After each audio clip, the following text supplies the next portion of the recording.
नमस्कार, विबोध एकेडमी में आपका स्वागत है। आज हम हिंदी व्याकरण के जो हमारे चले हुए हैं ना भाई, उसमें अगला एक टॉपिक करेंगे हम हिंदी व्याकरण में। आज करेंगे भाई हम अव्यय, क्योंकि विकारी शब्द सारे हो चुके हैं। आज करेंगे अविकारी शब्द। अविकारी शब्द कह सकते हो आप, और इसी का नाम है भाई अव्यय।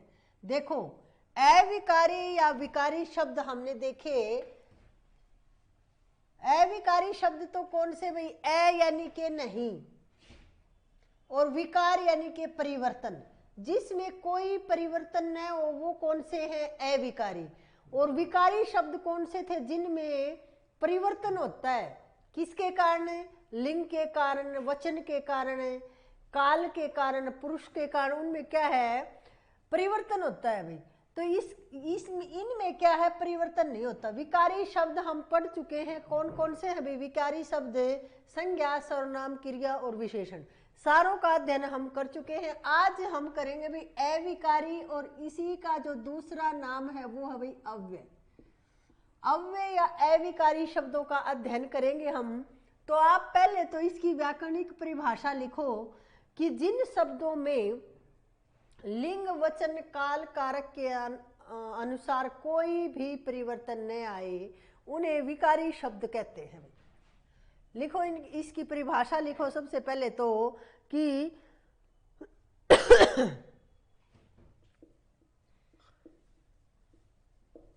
जिनमें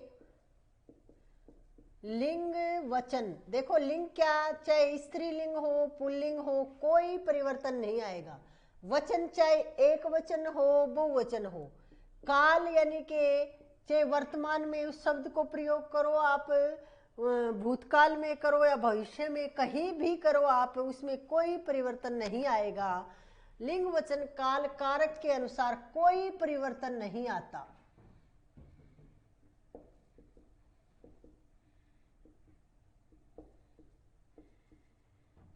कोई परिवर्तन नहीं आता, उसे क्या कहते हैं? अविकारी शब्द कहते हैं भाई, अविकारी कहते हैं। अब जैसे देखो, जैसे आप एक दो कोई भी उदाहरण देखिए। जैसे हमने कहा कि सीता उस ओर गई। देखो, इस ओर का मतलब होता है तरफ, उस ओर गई। अब देखो, यहां लिखते हैं हम राम, राम उस ओर गया। तो ओर में कोई परिवर्तन नहीं आया, यानी कि क्या हुआ? और एज इट इज है, ऐसे के ऐसे है। चाहे लिंग में परिवर्तन कर दिया, या फिर वे उस ओर गए, वचन में परिवर्तन कर दिया, जैसे वे उस ओर गए। तो देखो, इस ओर में कोई परिवर्तन नहीं हुआ। बहुवचन कर दिया, देखो स्त्रीलिंग था तो भी ऐसा ही था, पुल्लिंग था तो भी ऐसा ही था, फिर वचन बदला, उस ओर गए, तो भी देखो इस पर कोई फर्क नहीं पड़ा, यानी कि कोई परिवर्तन इसमें नहीं आया। तो इसलिए इसको क्या कहेंगे भाई? ये है, फिर क्या है? ये अविकारी शब्द है। तो इसको हम क्या कहेंगे? अविकारी शब्द। तो ये बहुत से होते हैं अविकारी शब्द। जैसे और देखिए आप, जैसे क्योंकि है, वह, वाह, वाह, जैसे देखो वाह है, क्योंकि है, तथा है, ये शब्द ऐसा है, वैसा है, ये शब्द आगे आएंगे, ये अलग अलग सारे करेंगे। ये शब्द क्या होते हैं भाई? अविकारी शब्द होते हैं। इनमें लिंग, वचन, काल, कारक के अनुसार कोई परिवर्तन नहीं आता। काल लगा लीजिए आप, वे उस ओर गए, वह उस ओर जाता है, तो भी और तो वही रहा। वर्तमान काल में कर दिया हमने वाक्य, लेकिन और पर कोई फर्क नहीं पड़ा, यानी कि इसमें कोई परिवर्तन नहीं आया। तो ये कैसा है भाई? अविकारी शब्द है। अब देखो भाई, अविकारी शब्द, अविकारी शब्द कितने प्रकार के होते हैं? बहुत बार प्रश्न पूछा जाता है। अभी HSSC का अभी एक पेपर हुआ था, शायद हरियाणा पुलिस का पेपर था वो, उसमें पूछे गए थे अव्यय के कितने भेद होते हैं। तो चाहे अविकारी लिख दो या अव्यय, तो अव्यय के भेद होते हैं भाई। देखो, संख्या यदि पूछी जाती है तो आप बताओगे भाई 4 भेद।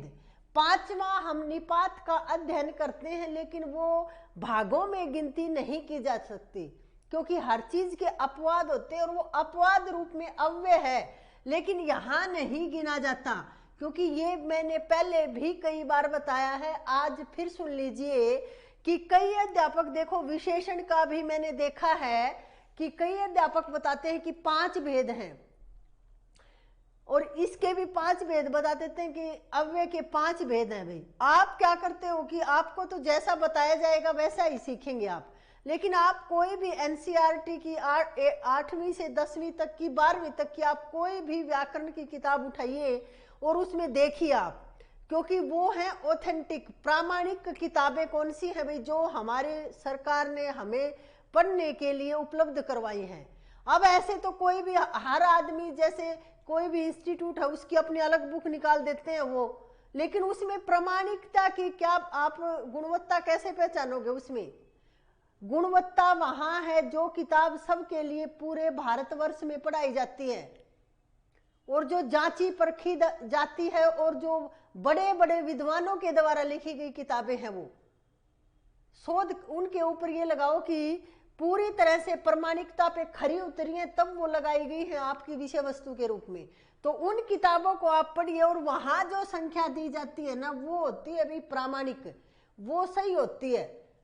ऐसे ही आप कुछ भी बता देते हो और वो मान, अब देखो निपात तो हम पढ़ेंगे, वहां से प्रश्न भी पूछा जाता है, तो इसका मतलब ये थोड़ी, आप अगर, अब मैं आपको 5 भेद बताऊं और आगे फिर 4 तो ये करवाऊंगी और 5वां निपात भी करवाऊंगी, और फिर मैं आपको कहूं कि देखो 5 बताए और 5 यही है, तो आप मान भी लोगे, क्योंकि निपात से तो हर सीटेट के प्रत्येक पेपर में निपात से प्रश्न पूछा जाता है।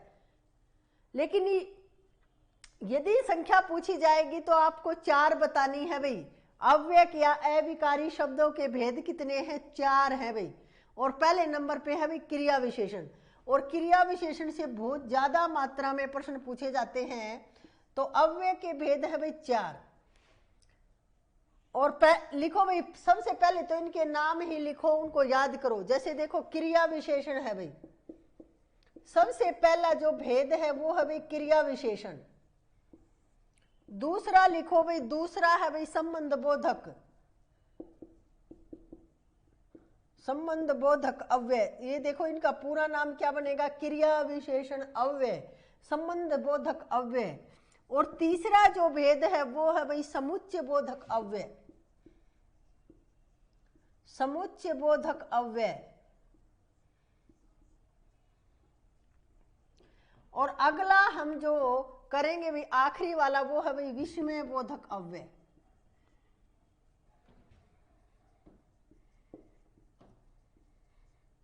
यहां निपात लिखने की जरूरत नहीं है, क्योंकि निपात को आखिर में पढ़ेंगे, वो अव्यय ही है, लेकिन भेदों में उसकी गिनती नहीं होती। अव्यय के भेद कितने हैं? 4। ये अभी परीक्षा हुई थी और उसमें 4 ही माने गए हैं भाई, रिजल्ट भी आ चुका है शायद हरियाणा पुलिस का। तो देखो भाई, आज हम जो करेंगे वो क्रिया विशेषण, क्योंकि इसके फिर से उपभाग किए गए हैं, इसके भी इन सब के। तो आज हम करेंगे क्रिया विशेषण के बारे में कि क्रिया विशेषण अव्यय कौन से होते हैं। धीरे धीरे से ये चारों कर लेंगे हम। आज हम देखेंगे भी क्रिया विशेषण। आप हेडिंग डालिए क्रिया विशेषण।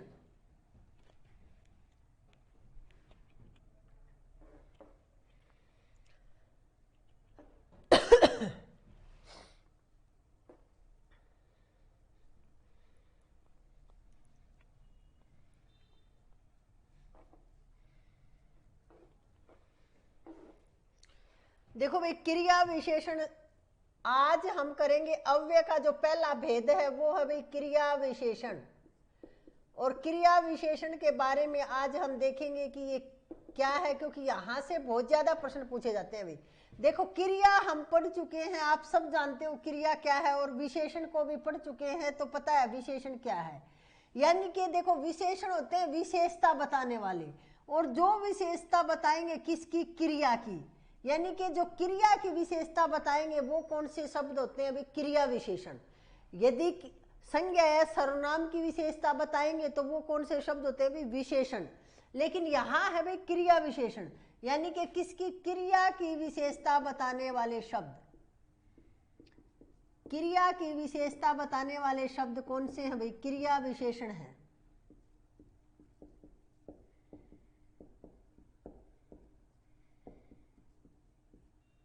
अब देखो, जैसे उदाहरण लो एक, जैसे देखो, राम धीरे धीरे चलता है।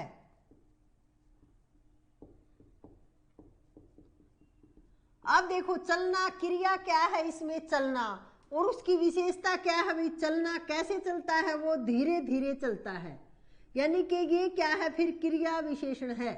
जैसे देखो, राम कम बोलता है। अब बोलना क्या है भाई? क्रिया है, क्योंकि हम पढ़ चुके हैं क्रिया, आप आसानी से पहचान सकते हो। और कैसे बोलने की विशेषता क्या है भाई? कम बोलता है या अधिक बोलता है, तो कम, ये क्या है फिर? क्रिया विशेषण है भाई। अब देखो, क्रिया विशेषण के भी फिर उपभेद किए गए हैं। तो अब देखो भाई, क्रिया विशेषण के 4 उपभेद किए गए हैं भाई। क्रिया विशेषण के भेद कितने किए गए हैं? 4। सबसे पहला जो भेद किया गया है वो किया गया भाई कालवाचक क्रिया विशेषण। कालवाचक क्रिया विशेषण। अब कालवाचक क्रिया विशेषण क्या, कौन से होते हैं भाई? काल, देखो काल का मतलब अर्थ, शाब्दिक अर्थ क्या है भाई? समय। जो समय को प्रदर्शित करेगी कोई चीज, तो वे क्रिया विशेषण शब्द जो समय को निर्धारित करेंगे वो कौन से होंगे भाई? कालवाचक क्रिया विशेषण होंगे। तो देखो, इनको उदाहरण से एक एक को लेकर चलते हैं, ज्यादा कोई मुश्किल वाली बात है नहीं। तो लिखो, जिन क्रिया विशेषण शब्द से क्रिया के होने के समय का पता चले। देखो, काल का मतलब ही क्या है? समय, यानी कि जिनसे क्रिया के होने से, जिन शब्दों से या जिन क्रिया विशेषण शब्दों से क्रिया के होने के समय का पता चले, समय का बोध हो या समय का पता चले, वो कौन से होते हैं भाई? कालवाचक क्रिया विशेषण होते हैं। अब देखो, इसमें जैसे हम कालवाचक क्रिया विशेषण की पहचान, देखो भाई, हम इसकी पहचान, एक ये शब्द लिख लो आप, फिर आप कहीं भी कुछ लिखा आ जाए आसानी से क्रिया विशेषण को पहचान सकते हो। समय, समय को हम देखो, इसकी पहचान, कालवाचक क्रिया विशेषण की पहचान के लिए हम वाक्य में क्रिया से पहले कब लगाएंगे भाई? कब लगाकर प्रश्न करेंगे, कब लगाकर प्रश्न करेंगे, यानी कि फिर प्रश्न करेंगे, और ये जो भी प्रश्न का उत्तर आएगा वो क्या होगा? कालवाचक क्रिया विशेषण होगा। जैसे देखो, उदाहरण से देखते हैं हम, जैसे वह हर रोज पढ़ता है या वह रोज पढ़ता है। तो अब देखो, क्रिया के आगे हम क्या लगाएंगे? कब लगाएंगे। वह कब पढ़ता है, क्रिया के आगे क्या लगाया?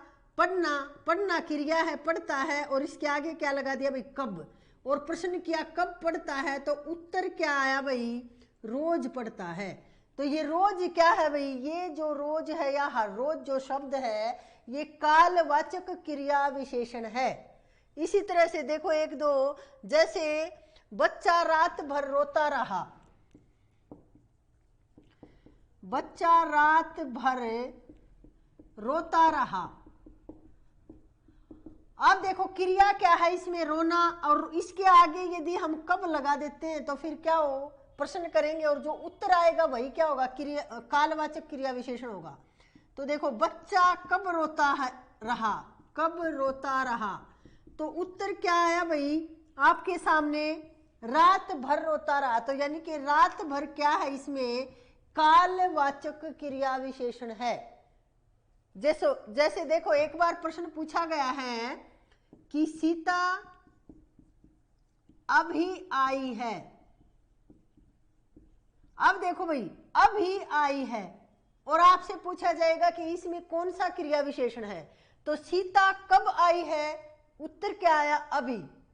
तो इसका मतलब ये क्या है? कालवाचक क्रिया विशेषण है भाई। इस तरह से आसानी से आप पहचान सकते हो कालवाचक क्रिया विशेषण। एक बार फिर देखो, जिन क्रिया विशेषण शब्दों के द्वारा समय का बोध हो, समय का पता चले, क्रिया के समय का, कि क्रिया किस समय हुई है उसका पता चले, वो क्या होते हैं? कालवाचक क्रिया विशेषण होते हैं।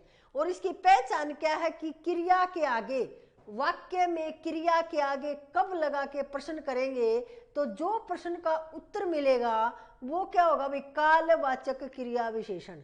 अब जैसे वह हर रोज पढ़ता है और हमने पढ़ना, क्रिया क्या है इसमें, पढ़ना, पढ़ना क्रिया के आगे कब लगा दिया भाई, कब, यानी कि वह कब पढ़ता है, रोज पढ़ता है, वह सुबह पढ़ता है, तो वह कब पढ़ता है, सुबह, तो सुबह क्या हो गया भाई, कालवाचक क्रिया विशेषण हो गया। अब देखो भाई इस तरह के वाक्य आप अभ्यास करोगे तो ये आपके बिल्कुल पक्का हो जाएगा। बिल्कुल आसान है लेकिन पूछा जाता है, बहुत ज्यादा महत्वपूर्ण है। दूसरा देखेंगे भाई हम, कालवाचक के बाद दूसरा जो क्रिया विशेषण का भेद है वो है भाई स्थानवाचक क्रिया विशेषण। इसको लिखो,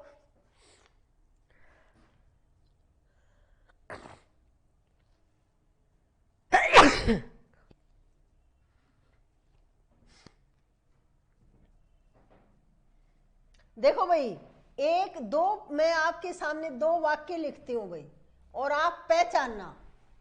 अब आपका टेस्ट लगाते हैं कि आपने क्या सीखा इसी से, कि देखो आज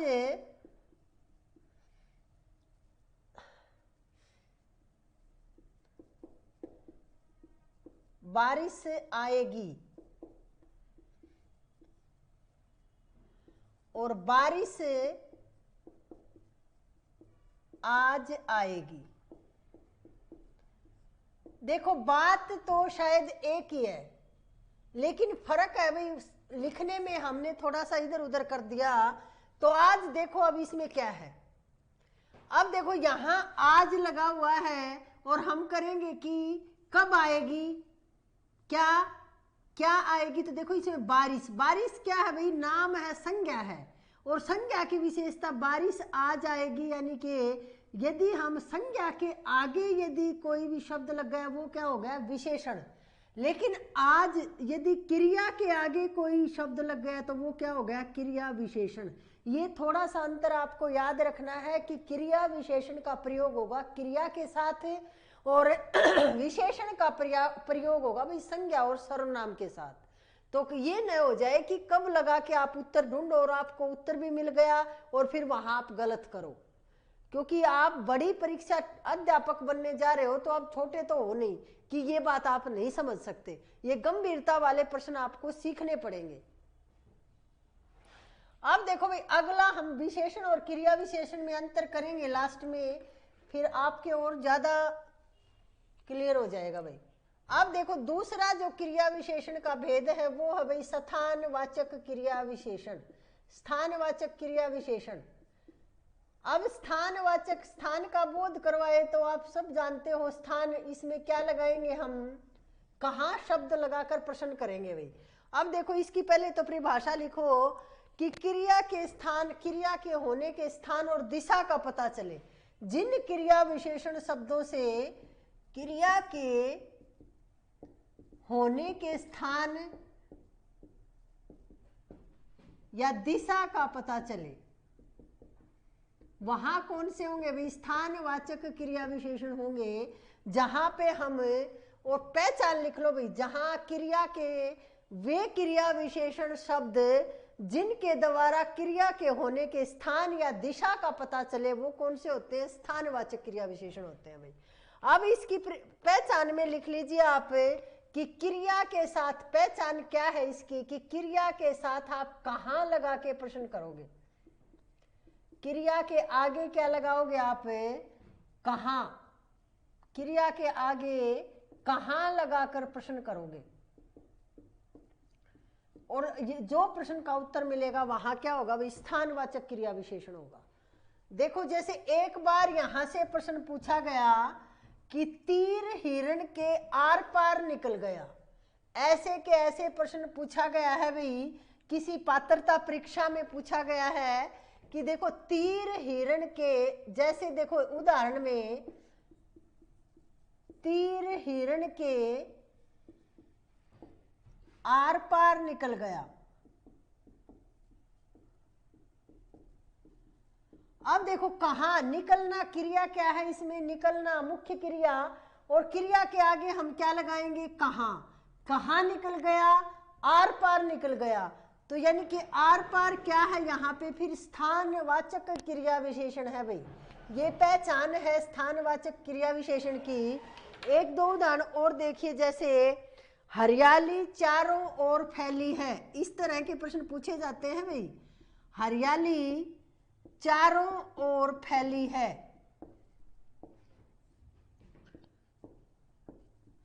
अब देखो फैलना क्या है, यहाँ क्रिया, क्रिया के आगे क्या लगाएंगे, कहाँ। हरियाली कहाँ फैली है, तो उत्तर क्या आया, चारों ओर। तो ये चारों ओर क्या है भाई, यहाँ स्थानवाचक क्रिया विशेषण है।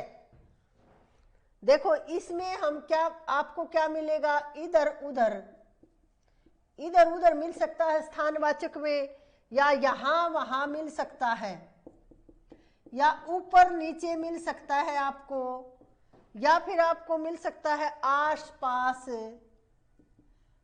आस पास मिल सकता है, दूर मिल सकता है, आगे पीछे मिल सकता है। ये ऐसे शब्द मिलेंगे भाई आपको, आगे पीछे, पास, दूर, इन शब्दों का प्रयोग हम करते हैं ना भाई। ये शब्द स्थान का बोध करवाएंगे आपको। स्थानवाचक क्रिया विशेषण में इन शब्दों का प्रयोग मिलेगा भाई। और उसमें क्या था, क्रिया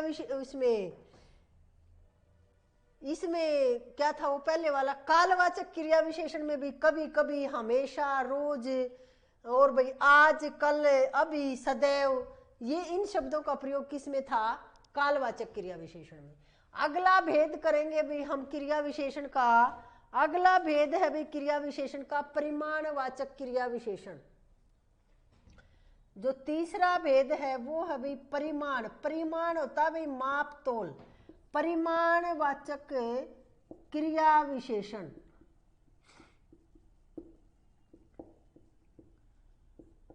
अब इसकी परिभाषा देखिए आप, जिन क्रिया विशेषण शब्दों से क्रिया की मात्रा के बारे में पता चले, यानी कि क्रिया की मात्रा के बारे में पता चलता है, जिन क्रिया विशेषण शब्दों से, वो कौन से होते हैं अभी, परिमाणवाचक क्रिया विशेषण। क्रिया की मात्रा का पता चलता है। अब जैसे देखो कैसे, अब यहां हम क्या करेंगे भाई, यहां हम कितना या कितनी लगाकर पहचान लिखो भाई, कि वाक्य में हम क्या करेंगे, कितना या कितनी, ये लगाकर प्रश्न करेंगे, और जो उत्तर मिलेगा वो क्या होगा फिर, परिमाणवाचक क्रिया विशेषण। जैसे देखो महेश थोड़ा खाता है, इसमें है भाई, जैसे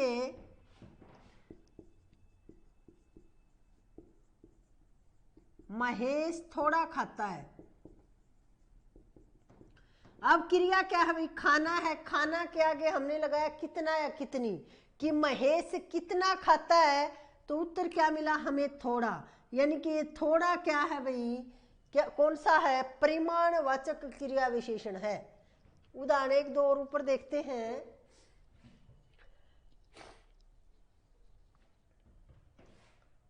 जैसे देखो अभी आपका उदाहरण लेते हैं कि बच्चे बहुत पढ़ते हैं। कितना पढ़ते हैं, बहुत पढ़ते हैं भाई, यानी कि क्या क्रिया विशेषण क्या होगा, बहुत। अब देखो परिमाणवाचक, जैसे बच्चे बहुत पढ़ते हैं। अब हमने प्रश्न किया कि बच्चे कितना पढ़ते हैं, तो उत्तर क्या आया भाई, बहुत पढ़ते हैं, बहुत ज्यादा पढ़ते हैं या बहुत पढ़ते हैं। तो ये कौन सा है भाई, परिमाणवाचक क्रिया विशेषण का उदाहरण है। अब इसमें देखो किस तरह के वाक्य आपको मिलेंगे। जैसे कुछ है, परिमाणवाचक में आपको कुछ मिल सकता है, या फिर आपको मिल सकता है कम, अधिक, उसने अधिक खाया, या वह अधिक सोता है, कुछ भी आ जाए, उतना, जितना। या फिर आप देखो जैसे खूब, ये शब्द जो हैं आदि ऐसे शब्द हैं जिनके जो परिमाणवाचक क्रिया विशेषण की विशेषताएं हैं भाई, ये जहां दिखेंगे वहां क्या होगा भाई, परिमाणवाचक क्रिया विशेषण होगा।